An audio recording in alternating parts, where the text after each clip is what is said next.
Good morning, Hank. It's Tuesday. Every 4 years, the 32 best men's national soccer teams gather together for the World Cup, which is played in whatever country has most successfully bribed FIFA officials. It's the most watched sporting event in the world, and the United States won't be there. Here's an introduction to the 32 nations that will. Argentina have Lionel Messi, arguably the best player never to win the World Cup. Australia's national team are called the Socceroos, which makes them hard to dislike. Belgium have Argyle in their uniforms, so they'll probably win the tournament. Brazil are consistently a joy to watch, except when they are playing Germany, and they're the favorites to win the World Cup this year. Colombia's jerseys look like they have an armpit sweat pattern, but I will not let that distract me from the extraordinary good looks of their star player James Rodriguez. Costa Rica just passed the United States in life expectancy, in addition to beating us twice in World Cup qualifying, so that's nice for them. Croatia are notable for having a chessboard on their uniform. Denmark invented Lego, so that makes them fun to root for. Egypt has qualified for their first World Cup since 1990, and they are led by noted hero and dreamboat Mohamed Salah, and their goalkeeper is 45 years old, which is a real inspiration to old people like me. All in all,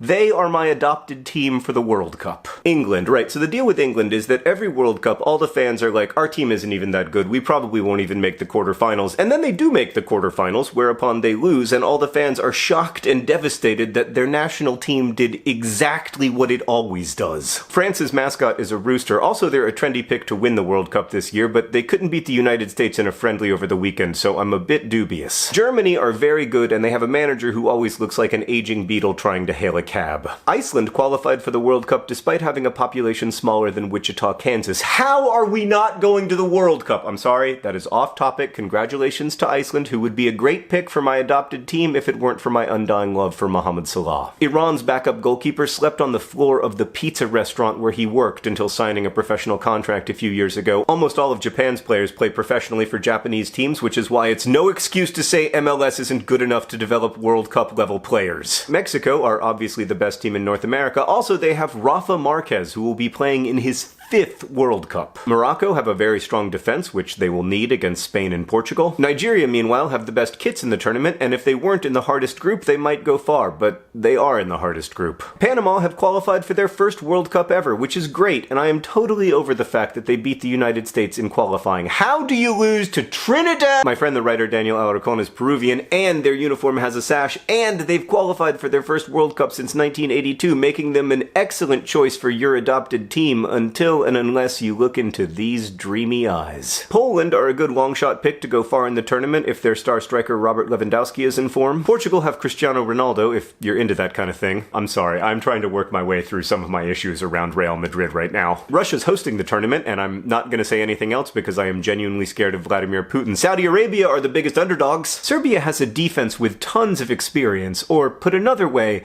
they're old. Nobody agrees with me, but I think Senegal could go to the semifinals because Sadio Mane is really good, and no, this video has not been biased by my affection for Liverpool. South Korea's coach is only 4 years older than Egypt's goalkeeper. Spain are kind of the Yankees of soccer. Sweden no longer has football's biggest personality, Zlatan Ibrahimovic, so why bother? Switzerland specializes in neutrality, which is perhaps why they play so many excruciatingly boring 0-0 draws. Tunisia's kits look so good I bought one, but I fear their World Cup will be brief. And last but not least, Uruguay are probably best known for having a striker, Luis Suarez, who has bitten opponents on 3 separate occasions. But that ignores the important fact that in more than 99% of his competitive games, Luis Suarez hasn't bitten anyone, a nearly perfect record. I'll be live tweeting every game of this year's World Cup at my sports Twitter, @SportsWithJohn. I hope to see you there. Hank, I will see you on Friday.